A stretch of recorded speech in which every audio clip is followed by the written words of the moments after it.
Good evening, everybody. My name's Jungala Ellis. I am a representative of the Bunurong Land Council. Not only am I a representative, but I am a traditional owner from these lands of which we stand on today. First and foremost, I would like to pay my respects to my elders that have passed, my elders that are present, and also the elders that are emerging today. In saying that, I would like to pay my respects to all of your elders that aren't here with us today, and also all the elders that are here. I'm sure I can see a lot of elderly faces, and I deeply pay my respects to all of yous and those circumstances. Just a little bit of background about myself. My name is a traditional Indigenous name that comes from Central Australia. It means black snake. And it is a name that's given to a young man or a young boy before he becomes a man. So that's my name, Jungala. My family and ancestors have been on this land for 65,000 plus years.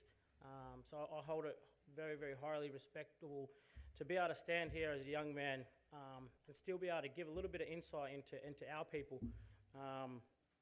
which is the Bunurong land here that we stand on today. Not only that, but my family have ancestors that are pretty much all over Victoria. So there's Gunai Kurnai, there's Yorta Yorta, there's Gunditjmara. I'm also a TO that's from pretty much all the eastern side of Australia. So my father's family comes from southern Queensland and northern New South Wales. So it's a pretty big area that I like to call home. It's a pretty beautiful place down here on Bunurong land that I also love to call home. I live and work down here every day. To be able to teach non-Indigenous people of today's society about my culture that some people think that has been lost is very, very, very privileged for me to be able to do that. In saying that, I would like to say one word that we use which means welcome. I'm not too sure if any of you have ever heard it, but it's pronounced Womanjika. It's a word that means welcome in the Kulin Nation. So the Kulin Nation is pretty much all the tribes that surround Melbourne. So ours, the Bunurong land, our Bunurong people, our land pretty much covers all of the peninsula, the southern part of the Bunurong, which everyone knows today as Yarra River, back out to Werribee, the Werribee River. Pretty much all of the bay, out to Bass Strait, back down the Wilson's Prom and back up. So it's a pretty big land that we like to call home. We do not own the land. We try and give that speech and knowledge to everybody that we don't own nothing. We don't own the land. We're just traditional custodians. And we kind of try and teach people about that every day. Because it is a big thing if the land's not here and pristine as it is in some places of the Bunurong land, it gets lost. So we try and strive to have that sort of stuff pristine forever. I know it's a hard thing in this day and age, but our job is obviously to keep that as much as we can. So in saying that, Womanjika, I hope you all feel welcome onto not only my land, but it's our land all together as one. So yeah, I hope you have a good day, a good night, sorry. I'd like to thank the Melbourne Holocaust Museum, all its staff and all its board members for actually inviting me here tonight. It was a bit of a last minute thing, but I'm very glad I have the opportunity to be able to stand up here and give you a warm welcome and to obviously learn more about everything that's happened in Australia's and the world's history of the last 100 years or so. So yeah, it's awesome to be able to stand here as a young man in front of a lot of people who have obviously been through or have parents that have been through a lot of similarities of what my ancestors and my people have gone through. It's a very, very, very privileged thing to be able to do, and I hope you all feel welcome and enjoy the rest of the night. So yes, thank yous. Womanjika. Do you want help?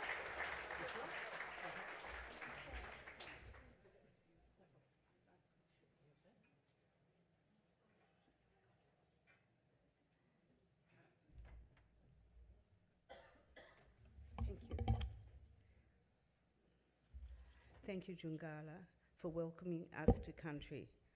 We're very privileged to have you. Oh, is that better?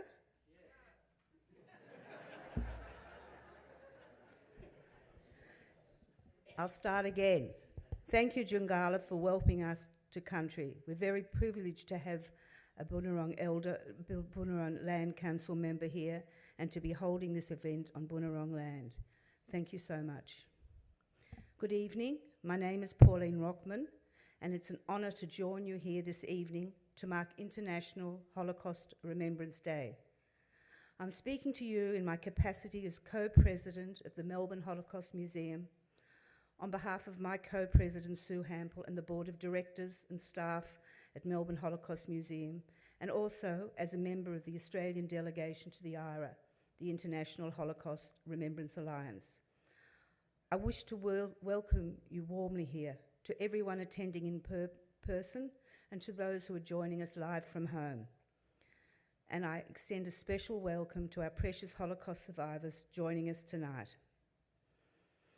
I also want to welcome Mr. Josh Burns, MP, member for Macnamara, Ms. Zoe Daniel, MP, member for Goldstein, Dr. Michelle Ananda Raja, member for Higgins, the Honourable Colin Brooks, MP, member for Bundara, Minister for Housing and Multicultural Affairs, Mr. James Newbury, MP, member for Brighton, Mr. David Southwick, MP, member for Caulfield, members of the diplomatic community, councillors from the City of Glenara and Port Phillip, Judy Fetter, CEO of the JCCV. We're gathered here this evening at our new MHM home to commemorate and honour the victims and survivors of the Holocaust on International Holocaust Remembrance Day 2023, the time of the year that the world comes together to remember. We are here this evening because remembrance of the Holocaust is the responsibility of each and every one of us. In 2005, the United Nations established January 27th as International Holocaust Remembrance Day, on the day of the anniversary of the liberation of Auschwitz. They did this to encourage member nations to build awareness of the Holocaust. In the last 2 decades, many countries have made significant investments in ensuring meaningful engagement with the Holocaust. Yet, denial and distortion and a menacing rise of disinformation not only persist, but seem to be growing in strength. Tonight, our theme is keeping memory alive, something you are all actively doing by actually attending this commemorative event. The event put together on behalf of the ARMA, the Australian Holocaust Museum Alliance, contains a mix of live and pre-recorded material which is being shown at the same time in our sister museums right across Australia. You're going to hear from a Holocaust survivor, our own Dr. Henry Ekert, who speaks to students to keep memories of these atrocities alive for the noble purpose of education. You'll hear from artists, an international human rights lawyer, a diplomat, a philanthropist, teachers, and our Prime Minister, all describing the multiple ways memory can live on. It is incumbent on each and every one of us to carry forward the memory and the legacy survivors have bequeathed us, to make the world a better place by never forgetting.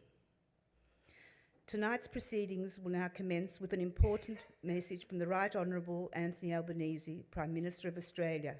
This will be followed by His Excellency Bernard Phillip, Head of Australia's Delegation to the IRA, Australia's Ambassador to Sweden. Thank you.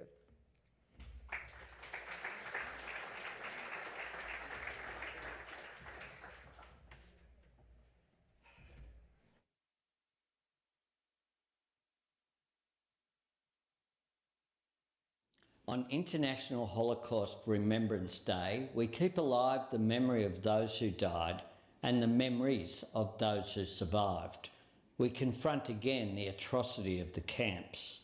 When the liberators entered Auschwitz on 27 January 1945, none of them knew what lay beneath the snow and ash. What they uncovered was hell, a hell that had been brought into being on earth. unimaginable cruelty, a savagery that was long in the planning and cold in its calculation. We must never soften the truth of what the Holocaust was, the purposeful execution of more than 6 million Jews. The Australian writer Lillibret, born in a German refugee camp the year after the war ended, grew up in the shadow of Auschwitz. She writes that when you're born to Holocaust survivors as she was, you are born attached to the dead. You are born beside them as surely as if you had been delivered into their arms. Many survivors of the Holocaust found refuge here after the war, and their stories are importantly preserved in Holocaust museums. As we are starting to lose the last generation of Holocaust survivors, the work of documenting their lives has never been more important. Their stories carry the dark weight of sorrow, and they also carry the important message, never again. We must make sure that generations to come know the full history. Anti-Semitism is on the rise, but it will not find a home here. Australia will always denounce it and reject it utterly, just as we do all forms of racism and prejudice. We owe it to our country, we owe it to our Jewish community, and we owe it to our survivors. They deserve nothing less. Greetings from Stockholm. Thank you for the invitation to address the 2023 International Holocaust Remembrance Day commemoration. As Australia's head of delegation to the International Holocaust Remembrance Alliance during Sweden's presidency in 2022-2023, I am pleased to provide an update on Australia's contribution to IHRA. I can vouch that Australia has become a highly respected member of IHRA during our relatively short period of full membership. Australia's IHRA experts are influential in shaping IHRA's work across a broad spectrum, including areas such as education and countering online extremism. This was demonstrated at the Malmö Forum in October 2021. We are proud to be the first IHRA member from the Asia-Pacific region. At the IHRA plenary in Gothenburg on 1st September 2022, Australia announced that it had completed implementation of all 5 of its Malmö Forum pledges. These are embracing the IHRA working definition of anti-Semitism. This pledge reflects Australia's deep commitment to ending anti-Semitism. Committing to providing the Australian Human Rights Commission with funding for a national anti-racism strategy. Supporting activities for Holocaust Memorial Week and International Holocaust Remembrance Day. Taking action to call out anti-Semitism online through the Online Safety Act, which came into effect on the 23rd of January 2022, and the e-Safety Guide. And publishing the Gandel Holocaust Knowledge and Awareness in Australia survey and report, and providing to Holocaust museums funding to Holocaust museums or education centres in every Australian state and territory. Based on feedback I've received in IHRA, the Gandel survey and report is a unique contribution that other IHRA members are interested in learning from. I thank all members of Australia's IHRA delegation and all partners in our effort for the tremendous contribution they have made over the past year. It is more important than ever that we come together on International Holocaust Remembrance Day. Today, we honor the memory of the victims of the Holocaust. We remember the 6 million Jewish children, women and men, as well as the Roma and Sinti, the people with disabilities, and countless others who perished. We reflect on the millions of individual lives cut short, the millions of futures stolen away. As we mourn the loss of so many and so much, we also recognize that the Holocaust was not inevitable. No genocide ever is. It was the culmination of millennia of anti-Semitic hate. The Nazis could only move with calculated cruelty from the discrimination of Europe's Jews to their annihilation because so few stood up and so many stood by. It was the deafening silence, both at home and abroad, that emboldened them. The alarm bells were ringing from the very beginning. Hate speech and disinformation, contempt for human rights and the rule of law, the glorification of violence and tales of racial supremacy, disdain for democracy and diversity. In remembering the Holocaust, we recognize threats to freedom, dignity, and humanity, including in our own time. Today, in the face of growing economic discontent and political instability, escalating white supremacy terrorism, and surging hate and religious bigotry, we must be more outspoken than ever. We must never forget, nor allow others to ever forget, distort, or deny the Holocaust. Today and every day, let us resolve to never again remain silent in the face of evil and to always defend the dignity and rights of all. Thank you.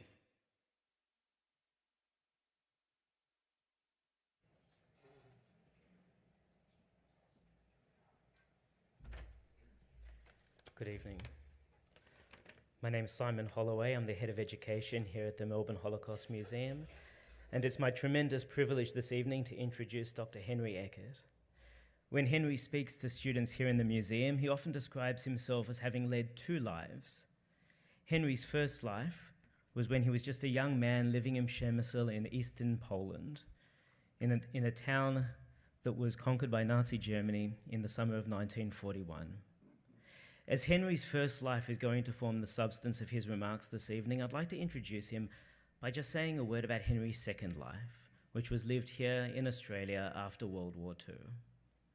Like his father, who was a radiologist, Henry also went into the practice of medicine. Fascinated by pediatric oncology, in time, Henry came to serve as the director of clinical hematology and oncology at the Royal Children's Hospital here in Melbourne. As a result of the pioneering work that Henry did, there was a dramatic reduction in mortality rates amongst children suffering with blood-borne cancers. It is very difficult for us to imagine a world in which Henry had not been able to make the important contributions that he was able to make that benefited so much the health of our society as a whole. And yet, on International Holocaust Remembrance Day, it's so important that we do so. Keeping memory alive is about more than just thinking of the destruction that was. It is also about thinking of the world that isn't. Henry is a tremendous example of the incredible potential that a person has to do genuine good. And his story draws attention to the enormity of all of that unrealized potential. Over 1 million Jewish children had their lives terminated before they had the opportunity to become who they were, before they had a chance to make this world a brighter place. I would like to thank Henry for his ongoing work in our community and indeed in our society. And I would like to thank Henry as well for his courage and his fortitude in sharing his story with us this evening.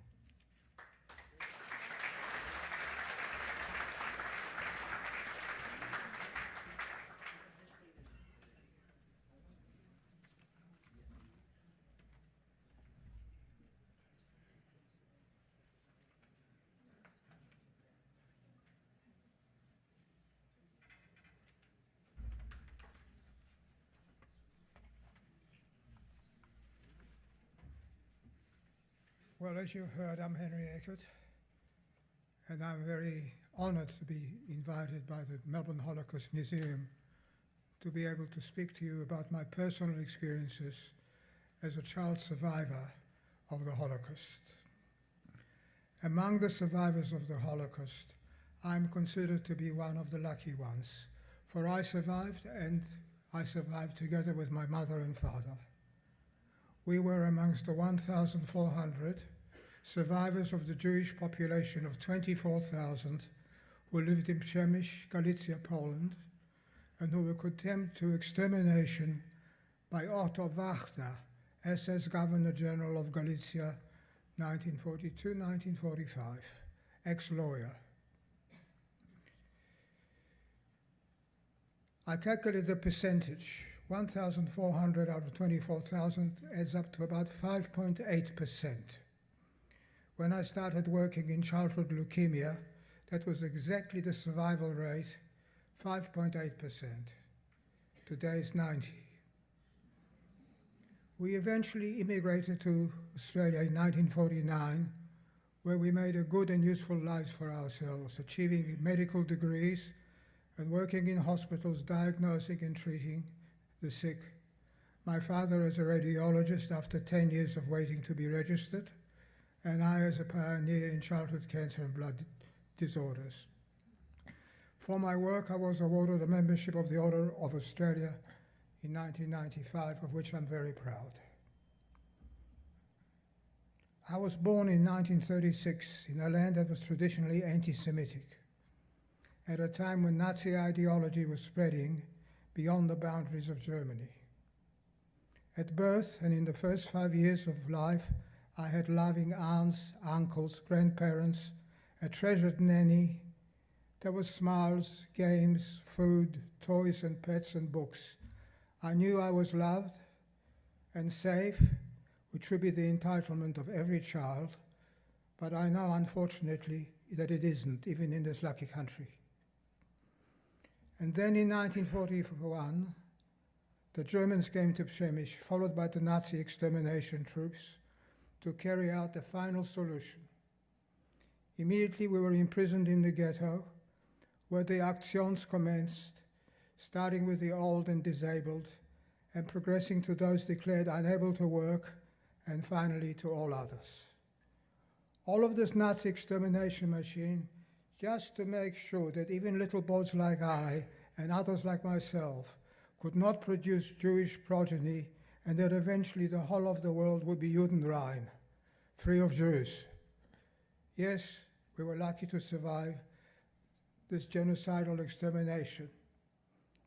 But is it lucky to lose one's aunts, Nusha, Lenka, my uncles, my grandparents, and my beloved nanny, Delka, at the age of 5? Is it lucky to be moved from your home into a ghetto and lose all freedom?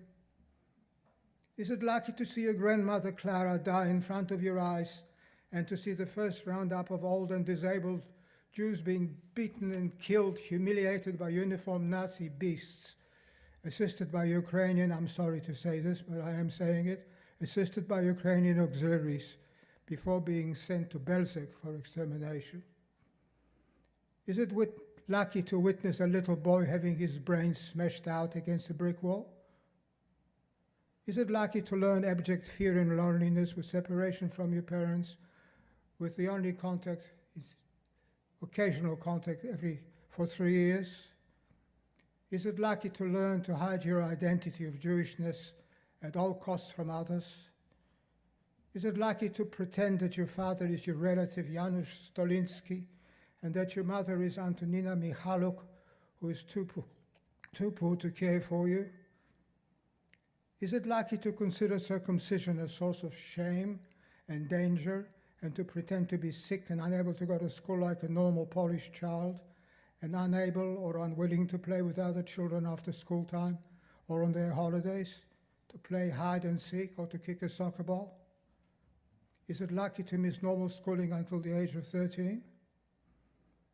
This was my reality from 1945 to 41 to 45, when we were liberated by the Red Army from our false identities in Krakow and Paczoltowice, and I at last rejoined my father and mother. We were saved by upstanding Polish Catholics who at great danger to themselves protected us from the Nazis and Poles, the Poles who were only too happy, some Poles, only too happy to betray Jews to the Nazis after they had robbed them of all their possessions. Indeed, it was precisely because of this Polish betrayal of hiding Jews that our savior, Henryk Wronorowski, was approached by my mother on Christmas Eve in 1942 after having been robbed of all she had by the Poles who were paid to hide us, and she was thrown out destitute on the streets of Krakow. She was desperate, and on an empty street she saw a man and asked him for help, telling him she was Jewish, that she had been robbed of all she had, and would pay him if he took her back to Przemyśl ghetto, where she would die with her husband and child.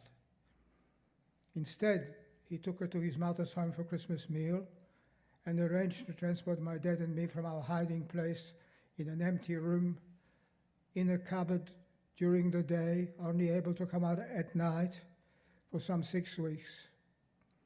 I was placed in his mother's home.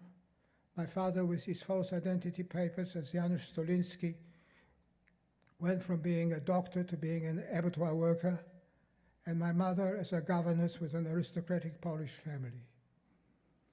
Another non-Jewish friend of my father's, and also a Catholic, and his wife, helped us to escape from the ghetto by helping to buy false identity papers. My father contacted him outside the ghetto because as a radiologist, he was useful to Germans to do x-rays on their injured soldiers. The head of the Judenrat, Dr. Ignaz Duldig, signed these documents, the original being here at the Melbourne Holocaust Museum. Dr. Duldig and his wife were killed by the Nazis when he refused to send more ghetto Jews to Belzec and to collect Jewish money for the German war effort. Incidentally, his brother and wife also immigrated to Melbourne, where their daughter Eva, who was a tennis champion, curates the Duldig Studios Museum and Sculpture Garden here in Caulfield. My stay with Henek's mother was short-lived because the block of apartments was raided by Nazis looking for hidden adult Jews, and she made me run away onto the street. I was dressed in striped pajamas, looked very unkempt, full of sores. I was obviously a Jewish child. My life expectancy, looking like I did, could be measured in hours. By pure luck, my father was crossing the street onto which I ran, and Plan B was activated. I was taken by him to Henek's oldest sister, who I called Auntie Bola, who agreed to take me as a foster child. She had no children of her own and welcomed me with kindness and, I dare say, love. I, in turn, knew she wasn't my mother, but still regarded her as a wonderful substitute. I couldn't go to school because I was circumcised and looked Jewish. Various subterfuges were devised as to my state of health and intellect, so the neighbors wouldn't grow suspicious of my real identity. But they did in autumn 1944, and I was sent to my biological mother, my real mother, who was by then installed as Henek's girlfriend in Patroltowice. However, she was supposed to be single and childless, and therefore I remained hidden in a cupboard during the day, but could come out at night. I loved being with her, because a son's love for his mother is everlasting and eternal. I spent about 4 weeks with her. She was popular in the village because, as a good musician, she was their only source of entertainment, playing the accordion at feasts and weddings. She also continued to receive food and money from the Polish aristocrats, where she had been a governess. She had to be sacked by them in the first place because the servants were whispering that she was a Jew. But they continued helping her throughout the whole extent of the war. Henek, who was helping us, stole clothes from the Germans while carrying their luggage, and her uncle, Janusz Stoliński, actually her husband, visited often. There were many incidents in everyday life which I cannot recount due to the time available. In January 1945, the Red Army liberated Krakow. With minimal fighting, and I, like many children, rushed out to see them. A uniformed female tank driver, a tankista, got out of the tank, came up to a terrified me, ruffled my hair, and gave me a bar of chocolate. Oh, what a joy to hear Russian and not to hear guttural German yelling. The end of the war was not the end of Jewish suffering, and certainly not mine. Polish school was an absolute anti-Semitic hell for me, so much so that for the first time in my life I was disobedient to my parents and was truant at school and refused to learn. I had no friends because the Jewish children of Przemysl were exterminated. We were unhappy, and I was filled with hatred for Germans and Poles. I made my parents' life even more miserable than the poverty and loss of their beloved family and friends already did. Luckily, the Jewish underground movement enabled us to escape to a DP camp in the American zone of Germany, namely to Landsberg. I developed TB, and we moved from Landsberg to Munich, where my father ran an X-ray department in a hospital called Bodenhausen, dedicated to the victim of Nazi atrocities. And after 4 years as DPs, we came to this wonderful country, Australia. Thank you.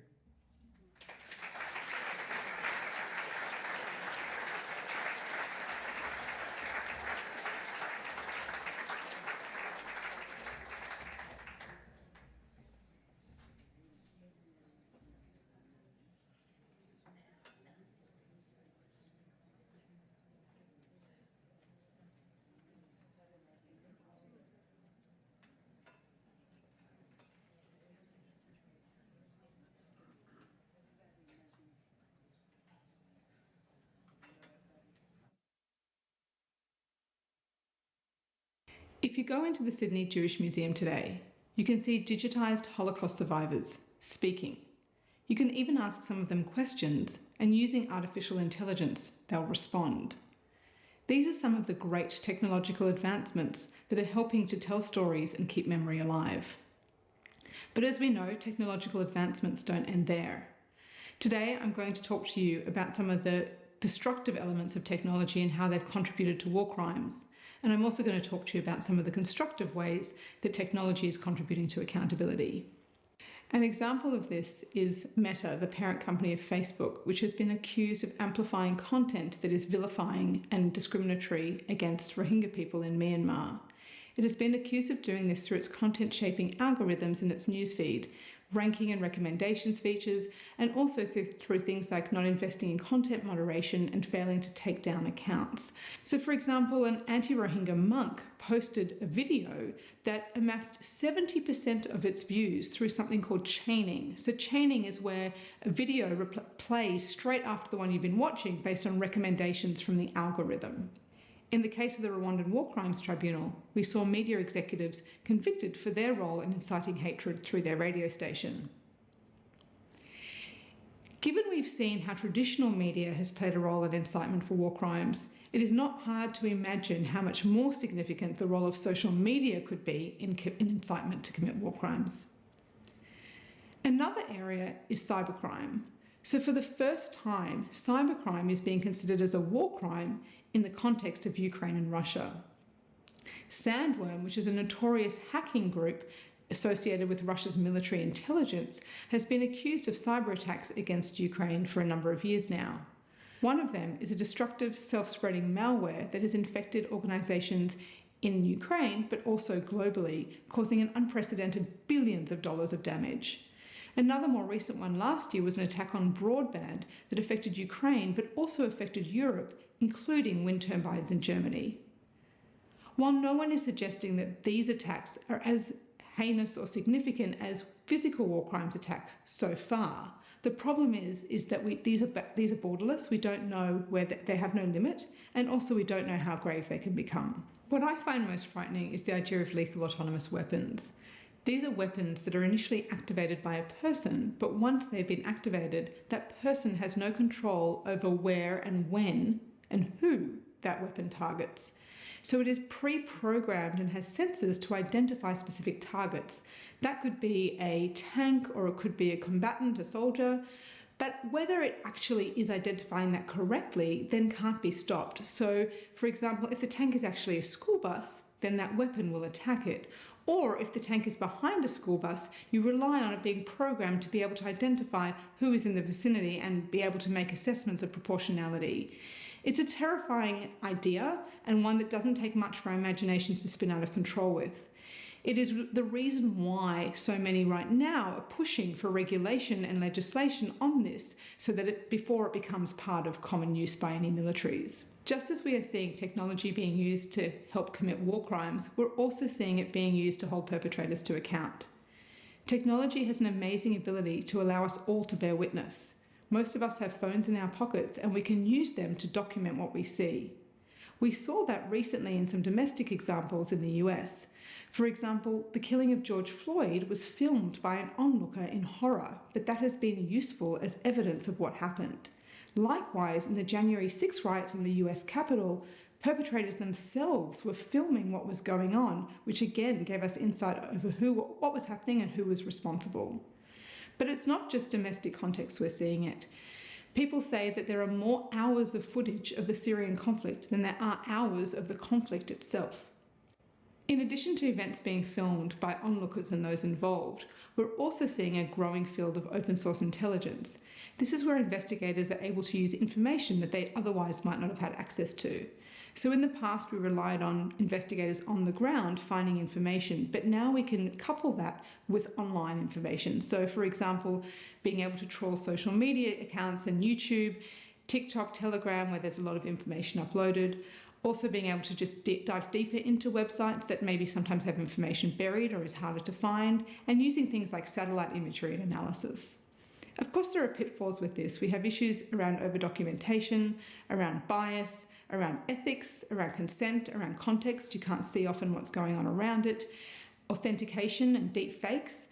But these are all things that can be addressed and we're continuing to look at. We're seeing domestic courts using digital evidence more and more, and we're going to be seeing it increasingly in other courts in the international arena. The most important thing at this point is to make sure that we are regulating and professionalising this space so that information that is collected is admissible and can be used in courts and can be preserved as evidence for later. So while technology can erode human rights and facilitate the commission of crimes in a way it never could before, it can also be used to strengthen and protect human rights and hold perpetrators to account. The challenge for us as a society is to stay on the front foot, to have foresight and be proactive and make sure that it's developed and regulated in a way that allows us to be the beneficiaries of it and not to be victims of it.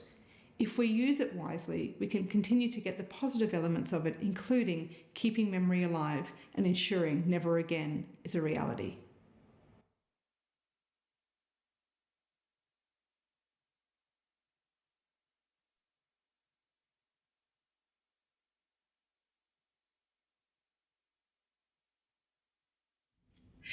Keeping the memory and the lessons of the Holocaust alive for the future generations so they can learn to uphold the human rights of every person is a vital cause for my family, the Gandel family, and Gandel Foundation.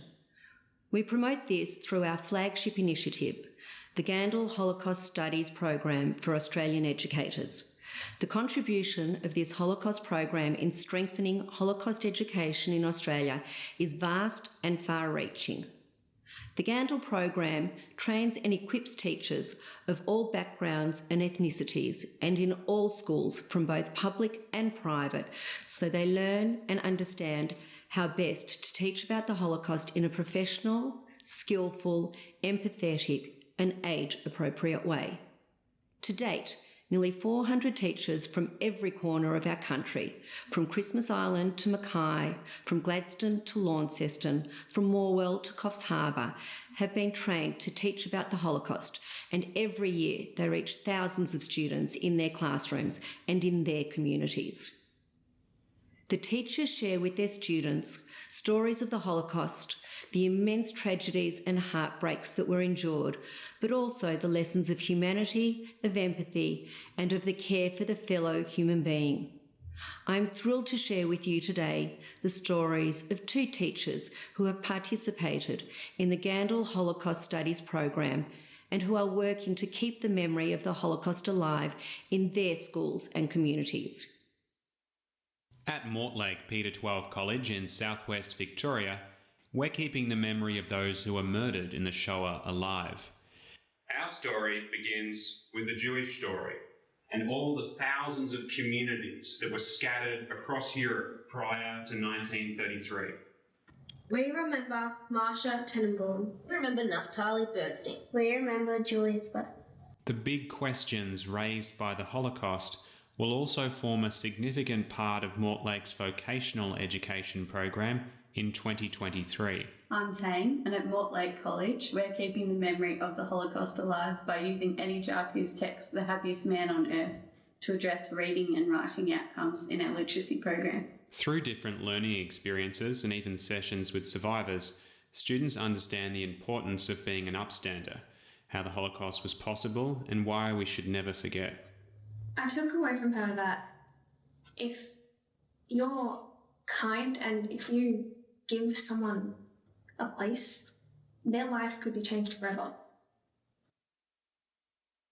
My name is Jocelyn James. I am a senior history and English teacher at Covenant Christian School in the ACT. I ended up doing the Gandel program in Israel just simply because I wanted to know how to teach the Holocaust better and more sensitively. So at Yad Vashem, I very quickly realised that I wanted to do a photo exhibition for my project. I loved the idea of using the power of imagery and making it large and making it really quite confronting and challenging. And I think that my students felt that way too when they were doing the project. And each time my students have engaged at a much deeper level when it's an image that they just can't walk away from. I would also say that the Eddie Jaku project run by Yad Vashem has been very helpful, and that pilot program was started this year. My students really readily engaged with the text. They loved being able to be part of a Zoom meeting with the Jaku family and hearing also more about Eddie and the impact his life has had on so many. One major thing that the survivors of the Holocaust have taught me is that they are more than victims of just one evil man. They are the people who have the greatest sense of forgiveness and joy. Some of them have survived one of the most horrific events in our history and have gone on to live the fullest lives. I'm glad that I've had these opportunities and that not only can I teach the Holocaust better, but I'm seeking to help other people teach the Holocaust better. Through deep and meaningful Holocaust education, the Gandel alumni teachers play a critical role in helping to uphold, preserve and protect the memory of the Holocaust for future generations. Not only that, the Gandel teachers, more importantly, also help ensure we continue to build a more welcoming and a more compassionate society for all. That is how we work to keep the memory alive.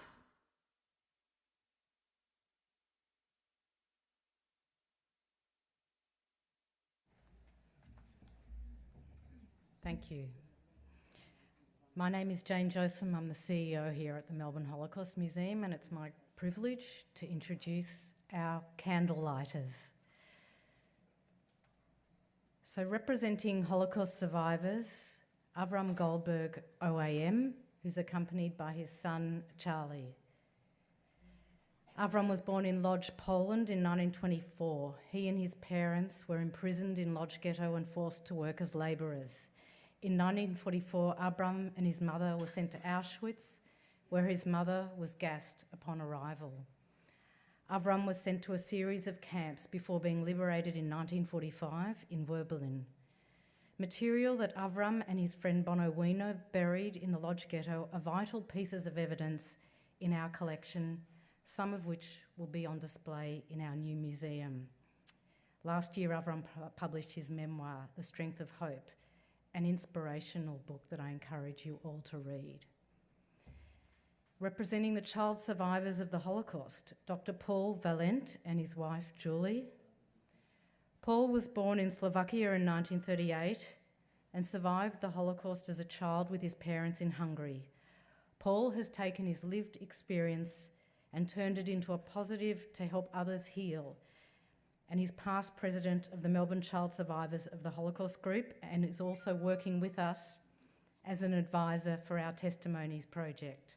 He's published numerous books, including one on child survivors of the Holocaust. Representing other victims of the Holocaust, including people with disabilities, Jeremy Adler, who unfortunately has taken ill and can't make it. He's represented by his parents, Gary and Suzanne Adler. Jeremy's 4 grandparents were Holocaust survivors, originally from Czechoslovakia, Germany and Poland. Most of their families were murdered during the Holocaust. Jeremy's volunteered at the Holocaust Museum for about 5 years and has been a tireless cataloguer in our library. Representing the righteous among the nations, Eva Collins, daughter of Rena Skowronska-Skovel. Rena was born and raised in Vilno, a Lithuanian city in what was then Poland. Rena protected Joseph Skowronek and his wife, who came from a well-known Jewish banking family and had fled east when the Germans invaded Warsaw. Rena found safe houses for both of them, which had to be frequently changed as it was dangerous to stay too long in one address. On numerous occasions, Joseph was arrested by the Gestapo and Rena helped secure his release. Rena was posthumously honoured for her actions by Yad Vashem in 2021. Representing the descendants of Holocaust survivors, Stephen Jolson and his son, Luca Jolson. Local architect Stephen Jolson is the grandson of Holocaust survivors. Stephen had the transformative experience of visiting Auschwitz with his grandfather Leon in 1995, an experience that left a lasting influence on Stephen, who went on to write an architectural thesis designing a Holocaust memorial. Stephen recently, or a few years ago, accepted our invitation to design the memorial space in this museum, which is currently under construction. It's the sacred heart of this special site, and we look forward to sharing it with the community soon. Now, IHRD, International Holocaust Remembrance Day, goes beyond remembrance of the Holocaust to apply the lessons of the Holocaust to today's world. So we always include a candle representing victims of present-day atrocities. This year, we would like to acknowledge the suffering in Ukraine. And I invite Dr. Maria Tomarkin and Associate Professor Galina Piskorska to light this candle. Maria is a Ukrainian Jewish Australian writer born and raised in Kharkiv in eastern Ukraine. She left Ukraine in 1989. Maria is a cultural historian who writes books, essays, reviews, and pieces for performance and radio.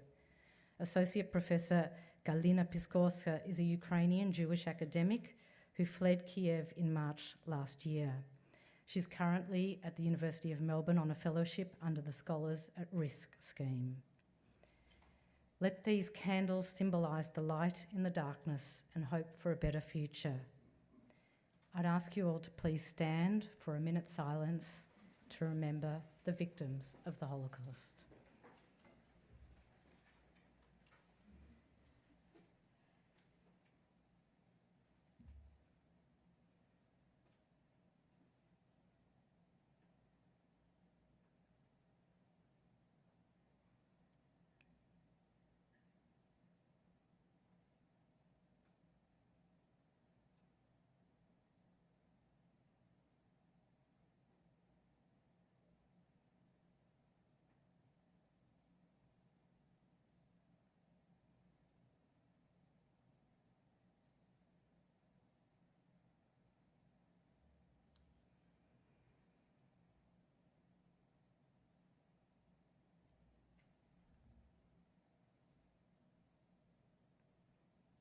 Thank you.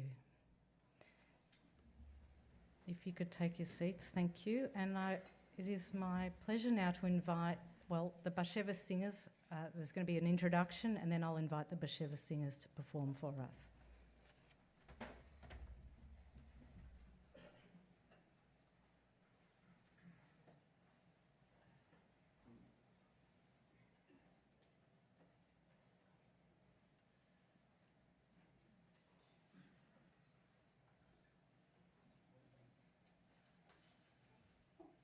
We all grew up speaking Yiddish with our grandparents and aunties and uncles who came to Australia from Poland after surviving the Holocaust. At family gatherings and Yom Tovim, we always sang Yiddish songs together. These are great songs and so close to our hearts. They contain so much for us, our childhoods, our history, a vanishing world that we can only access through Yiddish and especially Yiddish song. In 2014, we decided to record some of these songs, and it ended up an album with some of our favourite classics and 2 original songs, 2 poems written by my father that I put to music. Since then, we've started working with Nathan Wolski and the Australian Centre for Jewish Civilization at Monash University on taking old poems and texts and putting them to music to create folk songs and liturgies and prayers, to bring these texts to life after laying dormant for a long time. Kaddish by the Ruins was our first project with Nathan, and maybe the most fulfilling project I've been part of. Kaddish by the Ruins is a collection of original Yiddish songs based on the Holocaust poems by the Yiddish writer and poet Aaron Zeitlin. According to his best friend, Isaac Bashevis Singer, Aaron Zeitlin was the greatest Yiddish poet. This project began as a collaboration between Nathan Wolski and the Bashevis Singers, and later included artwork from Anita Lester. Zeitlin's haunted poems, which explore themes of loss, despair, anger, accusation, and sometimes hope, were set to music by us over a period of weeks and were written and recorded here in Melbourne, forming a 20-minute liturgy. Once the songs were finished, with strings added and all of the final touches completed, I quickly felt that the songs were no longer ours, that they belonged to all of those who had no voice through which to sing, to the countless who were silenced. Without memory and the rituals of remembering, the Jewish people would have disappeared. Collective memory is our shared inheritance. It transcends time and place. It's the essence of our peoplehood. It's at the centre of our Judaism. In our collective memory, they live, those who came before us, present in their suffering and endurance and their triumphs. And this is how we keep memory alive.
Geheiligt soll werden sein Namen auf der Welt, was hat Leut sein Rotzen geschaffen, und ein Vieren soll sein. Malchus da unten bei euer Leben, in euer Tag, in einer Unterzeit soll sein aus Lesung schicken, Artikeln zu geben dem Leben. Auf der Erde und ganz sollen werden sein Traum und sein Namen sagt Amen.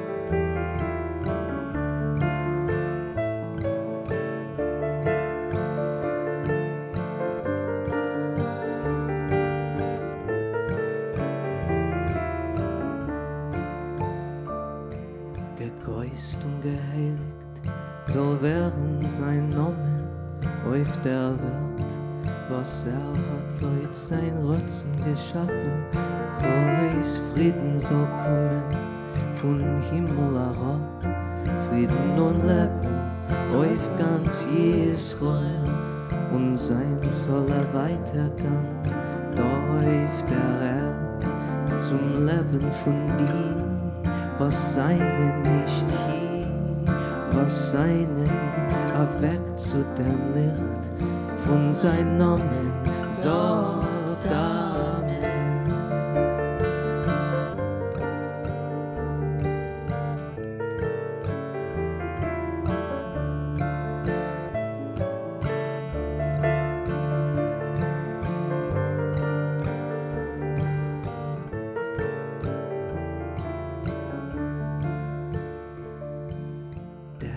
Was schafft Frieden in seine Heichen, wird bringen Scholem da in der Unkenkeit, und sollen die Oisies von sein Namen halten uns und erste in Verbundenheit mit dem Israel, was lebt auf jener Seite, sprotzt wie ein Bäum, über eibige Ströme unentfährt.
Thank you for sharing that beautiful piece with us, and just, I guess, reminding us of all the different ways in which the memories of our people are being kept alive. And I think in extending the vote of thanks, which is my job to do tonight, I want to thank all of the participants, the Bashevis Singers obviously, and the various people who've contributed videos to really share this broad experience.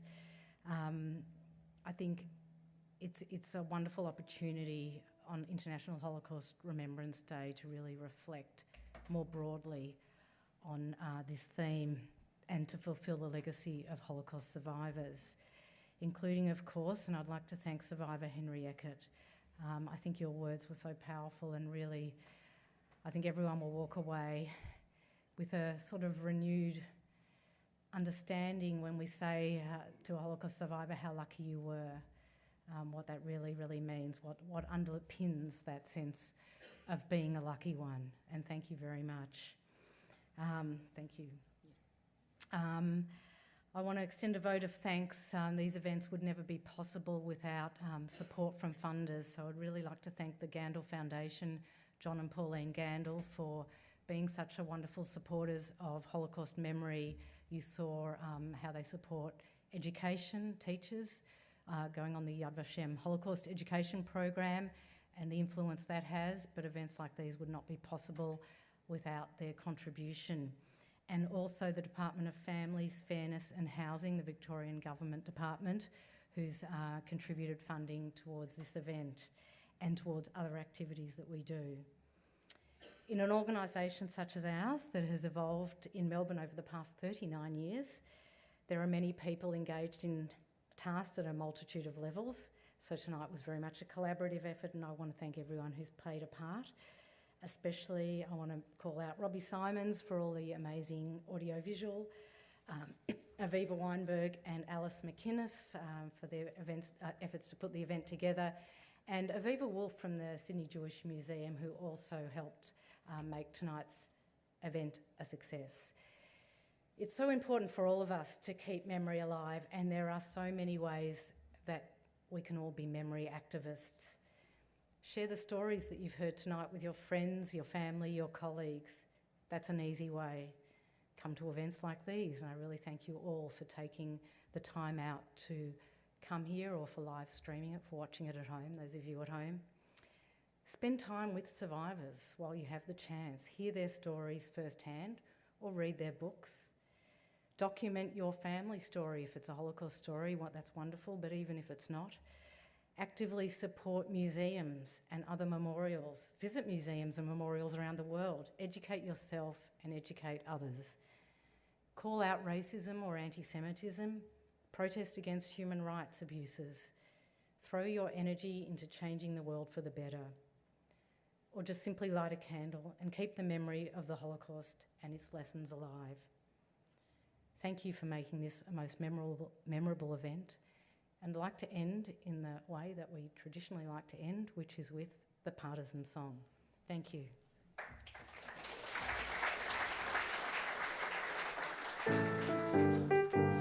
Everyone stand.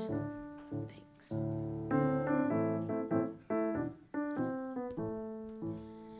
Sag nicht keinmal, als du gehst im letzten Weg. Ratsch ihm den Bleien, verstellen neue Tag. Kommen weg noch unser ausgebänkte Schau.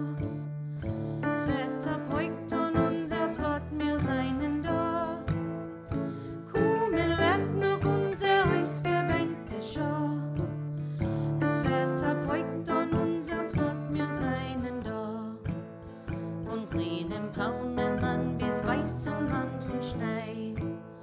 Wir kommen an mit unser Pein, mit unser Weh. Und wo gefallen ist, spritzt von unser Blut. Sprotzen wettert unser Pure, unser Mut. Und wo gefallen ist, spritzt von unser Blut. Sprotzen wettert unser Pure, unser Mut. Es wird die Morgensonne begilden uns dem Heinz. Und der Nächten wird verschwinden mit dem Feind. Neu versammeln wird die Sonne in dem Kajal. Wie ein Parol so gehen das Lied von da zu da. Und neu versammeln wird die Sonne in dem Kajal. Wie ein Parol so gehen das Lied von da zu da. Das Lied geschrieben ist mit Blut und nicht mit Blei. Es ist nicht kein Lied von einer Vogel läuft er frei. Das hat der Volk zwischen Farben nicht gewöhnt. Das Lied gesungen mit ner Ganes in die Hand. Das hat der Volk zwischen Farben nicht gewöhnt. Das Lied gesungen mit ner Ganes in die Hand. So sag nicht einmal, als du gehst den letzten Weg. Watsch ihm den Beinen, verstellen neue Tag. Kommen weg noch unser ausgebänkte Schau. Es wird erbeugt und unser Trott mir seinen da. Kommen weg noch unser ausgebänkte Schau. Es wird erbeugt und unser Trott